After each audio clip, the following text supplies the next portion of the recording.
asalaamaaleykum les ultras de Mok Sport Cissé maa leen di nuyu baax a baax di leen ziyaare di wax gaay di leen di aimer vidéo yi c'est très important maanaam le 2 août bu ñu jëm élection day am ci fédération sénégalaise du football en ce moment là le 2 août mooy doon date du changement maanaam dañu war a changer système bi fi nekk mettre un système nouveau à place maanaam système bu bees moo nar a ñëw pour le football sénégalais. Parmi les candidats maanaam candidats yi war a xëcc ci élection bi ci le 2 août bi ñu jëm il y a un vrai candidat maanaam candidat boo xam ne football rek la xam léppam football la te mooy Mady Touré en ce moment nag ci plateau yi boo leen demee ci ay plateau des sports ak certains plateaux da ngay gis que débat yi fay am en général gars yi dañ koy critiquer waaye en ce moment il est plus critiqué on dit que am na benn alliance buy am diggante Mady Touré ak Augustin Senghor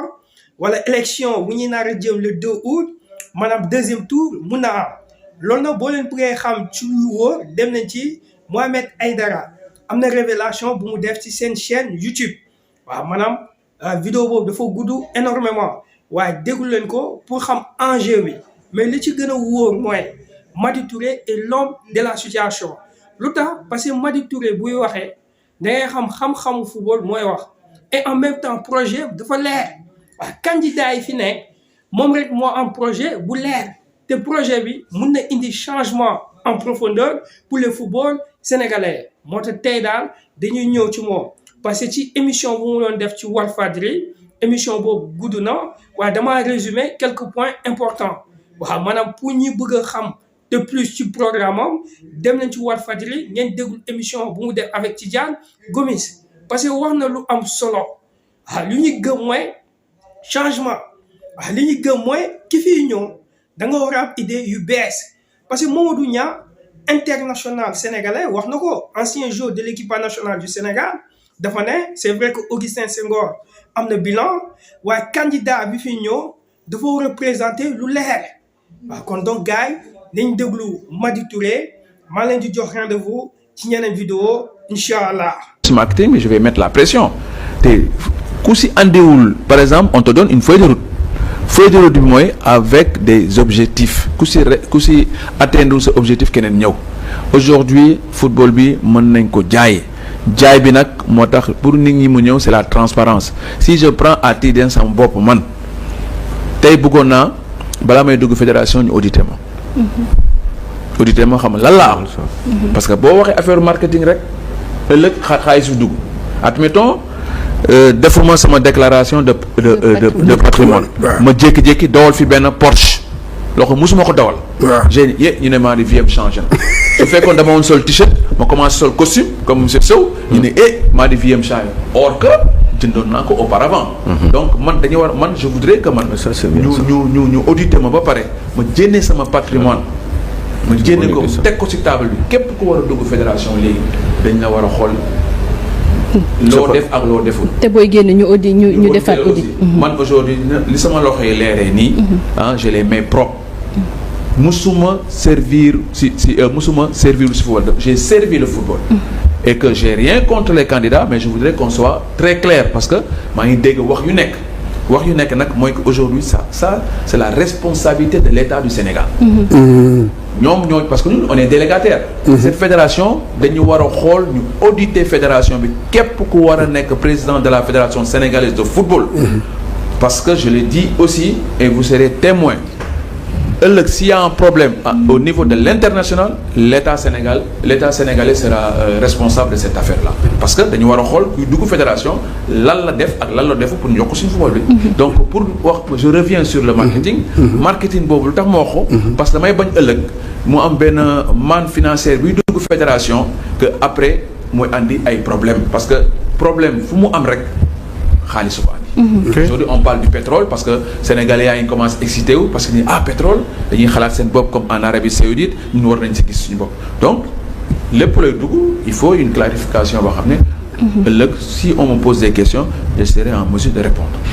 État du Sénégal depuis Abdou Diouf Ablaye Wade Macky Sall ba ñëw maanaam ni ñuy duggee ci football bi ñun ñii les acteurs du football dañu jàpp ne du noonu parce que ñoom dañoo jàpp ne rek équipe nationale kese la dégg nga léegi yow boo ñëwee ban rapport nga ndax di nga dem toog waxtaan ak ñoom maanaam définir leen ne leen lii la waaw. Cheikh Tidiane li may njëkk andi mais climat de confiance. entre l'État et la fédération. Climat de confiance ba pare. Parce que l'État du Sénégal c'est le premier partenaire de la fédération. waaw mooy suñu premier partenaire. parce que équipe nationale ñun moomuñu ko. ça appartient à l'équipe à l'État du Sénégal. booy dem compétition qu'est-ce qu'on fait? on te donne un drapeau. pour représenter la nation. donc c'est vrai que am na loo xam ne ministre bi waxoon na ko bon li ministre bi wax aussi moo tax s'il y a une transparence entre ministère bi ak fédération dans ce cas-là peut-être ministre bi bu gisee ni vraiment fédération def na yenn effort gis na ni vraiment xaalis duggul je pense pas que madame le ministre dina def leneen mais peut-être li mu gisee jéego et puis quand bu fekkee sa autorité yi demande nañu ay comptes ici tout est clair y a pas de problème tu donnes. du dëgg waxuma nag am na luubal ou pas. waxuma ko mais dama ne. pour aujourd'hui qui est là cette confiance avec l'État du Sénégal. ak suñu ministère de tutelle. dañu war a être transparent. moo tax lépp lu ñu def dafa war a andi transparence état bi man dinaa leen expliquer li leen football mën a andil. le football est devenu une économie mais quand tu es en face du président de la République wala ma nekk en face de monsieur Ousmane Sonko et ak ministre bi mais je vais lui donner des arguments man su may wax dama ko jox argument je vais prendre ce ballon pour wax xool ce ballon là je suis en train de rompre le silence des enfants j'ai créé 350 emplois je suis parti du néant aujourd'hui ba may dem Déni Biram Ndaw y avait rien donc man dama am argument boo xam ne dama leen koy tegal et j'ai parlé des pôles de développement du ay affaire waxu chinois du ay wax ba pare je parle en l'air li may wax je suis convaincu su ma toog ak ñoom te ils vont le faire parce que ñoom ils ont envie de bien faire on a la chance d'avoir un État jeune du dëgg keroog la finale le ministre Ousmane Sy il est du Jaraaf il est venu à la finale c'est des jeunes c'est de la jeunesse donc suñu bëggee développer tey football bi mais forcément ils vont le faire parce que c'est la création d'emplois football dans li mu mën a andi mën na dem sax ba régler le problème de la santé mën na dem ba ëllëg ba dem régler le problème de l'agriculture ci domaine yëpp mais il faudra qu'on fasse un partenariat. Dans le point 6 de mon programme, on a dit l'accord quadripartite, fédération, collectivité locale, État, CAF et FIFA. muy 4. loolu mooy dox ci àddina bi. On a vu Trump à la finale de la Coupe du monde des clubs, mais il n'est pas allé en tant que téléspectateur, il est allé pour ubbi ay partenariat. du dëgg. Je donne encore un autre exemple. L'Arabie Saoudite amul pétrole. Il va pas organiser la Coupe du monde. def ko pour lan mais pour vendre sa destination. ñun nag dañu war a tey organiser wu loolu dafa bokk aussi sama programme. mooy convaincre l'État ñu organiser Coupe d'Afrique depuis 1992 defuñu ko. on a été champion d'Afrique suñu bëggee jaay destination Sénégal et je pense que le président Diomaye ak Ousmane Sonko vont bien m'écouter et dinaa leen ubbil l'évier bi et ñu pérenniser seen mandat. et je l'ai toujours dit. Il y a eu des hommes politiques qui sont venus me voir en 2021 parce que dañu mel ne yow war nañ ne déglu parce que li ngay wax nii ça nous intéresse. Et aujourd'hui le modèle de génération est là. ku xamoon Déni léegi da ngay dem États-Unis ñu ne Déni Biram Ndaw tout le monde vient visiter Déni Biram Ndaw. Et ça c'est un bel exemple. exemple boobu nag il faut qu'on le mette en œuvre pour cette jeunesse qui veut si on aime notre pays. moi je parle de cette jeunesse là jeunesse bi nag lii moo leen soxal. et ce ballon là est en train de transformer notre cher Sénégal. 300 000 licenciés en navétane du caaxaan te navétane bi ils sont en train de faire leur cadrage boobu nag dina andi stabilité ba ñuy gagné en 2022 amul stabilité dëkk bi. waaw tey bu amoon turbulence léegi Sénégal gagné coupe du monde wala coupe d'Afrique kenn dootul wax la paix. dëgg la donc paix boobu nag il faut que état bi comme li ma wax acteurs yi rebond bi na ko état bi jël aussi pour régler le chômage. Voilà alors bu fekkee dañu ñëw ci relation avec les instances internationales. Alors lan nga mën a teg wala naka ngay renforcer ces relations bi nga xamante ne fédération sénégalaise de football am na ko digganteem ak FIFA wala am na ko également digganteem ak CAF. waaw xam na renforcement bi xam naa dinañ wax mais maa di ça lui tient à cœur affaire taxi. Il faut que ñun on se mène aux normes de la FIFA ak CAF. Bien sûr bokkuma sax CAF parce que CAF moo ñu yor mais boo nekkee norme FIFA rek mooy te en norme avec la CAF. Bien sûr. Donc loolu la ñu war a njëkk a régler parce que FIFA mi ngi leen xaar la limitation de mandat. bu ñu ko defee après. Et puis la compétition aujourd'hui des jeunes. ñun ëllëg ñu xam la traçabilité des joueurs. quand bu ñu xamee la traçabilité des joueurs quand on rentre à la FIFA connaître on est obligé de savoir joueur yi fan la jógee. parce que y a tellement de problèmes aujourd'hui sànq maa ngi koy wax parce que. point bi mu bind rek sama programme rek dafa fekk loolu moo am. charte bi parce que dañuy jël ay doomu jàmbur ils sont pas sécurisés.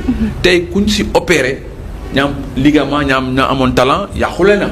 donc mënoo jël ay doomu jàmbur que au niveau sécurité sociale amuñu ko scolarisation des jeunes amuñu ko. donc tout cet ensemble là dama koy ñëw andi man je prends le modèle de GF parce que tey GF y a Cheikh Tidiane est là damay toog 3 mois 4 mois 5 mois du ma fi nekk je suis à l'international mais GF day dox donc ça veut dire que les cimetières sont remplis moi xaaruma aujourd'hui pour ne man loolu amatul ci àddina donc il faut savoir transmettre donc mooy au niveau donc si je prends aussi à titre d'exemple les entraîneurs pour avoir un bon entraîneur pour avoir un bon joueur il faut avoir un bon entraîneur pour avoir un bon entraîneur il faut que ce dernier soit bien formé donc trois critères yooyu mooy tax il faut bien les former former les administrateurs parce que on a vu le problème de Buldez ak Jaraaf moo yëngaloon àddina bi bu mu nar a dem FIFA loolu lu ko waral parce que les administrateurs sont pas bien formés s'ils étaient bien formés problème du am donc lépp luy problème il faut que les gens aillent se faire former muy dirigeant muy médecin c'est tout un ensemble quand je vois sur le cadre médical ma jël le cadre médical aujourd'hui je vois que on n'a pas un vrai plateau sportif parce que le plateau médical tey kuñ si opéré day traîner donc si académie fédérale bi on va mettre benn dispositif ëllëg kuñ si opéré ña am des problèmes de cheville des problèmes de ligament foofu la ñuy fajee que ce soit athlète que ce soit aujourd'hui boxeur il faut que ñu am loo xam ne day am ay ressources additionnelles te loolu on va le faire ñun tamit à la fédération ëllëg si on gagne la coupe du monde dina am loo xam ne man je vais le faire aussi pour transmettre aujourd'hui pour la transmission elle est importante par exemple quand je dois prendre un entraîneur aujourd'hui un entraîneur dafa am 3 critères yoo xam ne dama koy xool si moom mooy quand il y a une équation mu mun ko résoudre deuxièmement il faut qu'il soit psychologue mais le plus important il faut savoir transmettre si tu n'arrives pas à transmettre les compétences le joueur ne peut pas progresser. Cheikh benn question voilà muy par exemple ñu bëri dañ koy jooy mooy par exemple situation yeneen fédération yi mais parfois on dit toujours la fédération nationale de football mais am na yeneen fédération lan nga war a mën a lan ngay andi pour nga xamante ne di nga sukkali yeneen fédération yi. non yeneen fédération xam nga aujourd'hui la fédération sénégalaise de football muy àddina bi c'est la plus grande fédération muy première fédération. Bien sûr. Moi, je suis un fédérateur. J'ai jamais été président. Étape par étape. Demain, su fekkee man par exemple nekk na président de la fédération sénégalaise de football. dama na toutes les autres fédérations. dinaa leen ñu toog ñu waxtaan ñu xool ku nekk. par exemple commencé woon naa ko si l'athlétisme xamoon naa le budget de l'athlétisme c'est à peu près 100 millions. 100 à 200 millions dina régler seen problème pour ñu am comment lu ñuy réorganiser l'athlétisme parce que j'avais l'habitude de discuter avec le feu Pa Lamine Diack parce que au passage maa ngi koy ñaanal avec tous les musulmans yi génn yëpp ñu yàlla xare leen àjjana mais li ma mën a wax foofu c'est mënuma jël ay engagement fii di wax loo xam ne je ne le maîtrise pas su ma duggee fédération nag naa xool nu ma leen mu ne dajale ñu waxtaan pour l'avancement de notre sport au-delà si loolu je voudrais aussi créer un comité de sages sama DTN du man maa koy choisir avec le COMEX dama koy jël je vais prendre tous les anciens DTN Mama Sow Abdoulaye Sarr jël ñëpp ñu toog avec le commerce ñu jox ñu quel est le meilleur profil. Parce que j'ai dit ensemble pour le changement du football sénégalais. Et quand on va parler de la communication, dinaa ay journalistes yoo xam ne ma laaj quel est le meilleur profil boo xam ne ëllëg la communication dina jaar yoon. En termes de marketing, parce que je voudrais intéresser tous les Sénégalais, parce que football bi on a dit la fédération sénégalaise de football. Quand on parle d'une fédération, on parle d'une nation. Donc dama si bëgg boole ñëpp. Et chacun de nous doit pouvoir apporter sa contribution au développement de cette jeunesse. Parce que man jeunesse bi ba ñor fi ñu toll nii man comment faire pour que domaine bi ma nekk ma mën a wàññi ma participer aujourd'hui au chômage. ñun def nañ ko à Déni Biram Ndaw femmes yi fa nekk ñu ngi liggéey ainsi de suite. Parce que aussi il faut qu'on se focalise sur l'économie sénégalaise et que ñu xool nan la ñu mën a def pour que vraiment tey football bi andi sa contribution sur d'autres domaines. Mais fédération yooyu dañ leen boole pour que ku nekk am si sa mais développement football local boobu naka nga ko nar a amalee. dama koy commencer dans la transformation des clubs régionaux. Parce que gis naa ni quand même on peut pas jouer au football, on ne joue pas même pas 30 matchs. Donc il faut refaire la cartographie. Par exemple, j'ai parlé de la décentralisation des licences. Licences yooyu tey quand j'ai fait le tour du Sénégal, les gens dañoo jóge 800 kilomètres ñëw ba Dakar pour jël ay licences. Donc c'est pas sérieux. Donc raccourci boobu mooy on va faire les licences au niveau de chaque région pour que joueurs yi mën si gis seen bopp. Mais coppite bi am aussi numérique moo xew. Licence yi des fois dañuy ñëw ñu ne non il faut on perd du temps. Donc lépp luy perte de temps rek dama koy réduire pour que nit ñi gis seen bopp moo tax j'insiste dans la formation des cadres parce que loolu moo nar a andi coppite bi. Football kii bi aujourd'hui amateur bi j'ai dit que damay transformer le football régional pour pouvoir avoir un championnat fort. Si championnat fort boobu nag aujourd'hui sànq maa ngi wax les contrats fédéraux. Donc loolu suñ ko defee avec le premier vice-président de la fédération sénégalaise de football. moom moo nar a def liggéeyam. Babacar Ndiaye aussi xam na ni que fédération dootul dugal xaalis foofu à part que ñu nekk en difficulté mais comme que je suis convaincu dina andi xaalis que pour que club première à deuxième division am seen subvention yokk aussi les subventions ñeneen ça va me permettre aujourd'hui que les clubs amateurs xam naa aujourd'hui on a un problème de transport donc je m'engage que dans peut-être si 1 an ou 2 ans il me faut 60 bus je les mettrai dans les 14 ligues pour que club yi bu ñu waree voyager aujourd'hui ñu mën a bénéficier wu pour wàññi seen coût de transport. Il y a les arbitres on parle de violence xam naa ni aujourd'hui violence bi lu koy andi parce que arbitre bu defee 800 kilomètres wala mu def 400 kilomètres nan la mën a arbitrer match. Il est fatigué il passe à côté xeex am. Donc je vais réduire leur distance bu ñuy ñëw c'est la veille la ñuy ñëw. On parle de football man football laay wax. Bien sûr. Donc ils vont venir la veille avec oto ñu andi leen les mettre dans les meilleures conditions.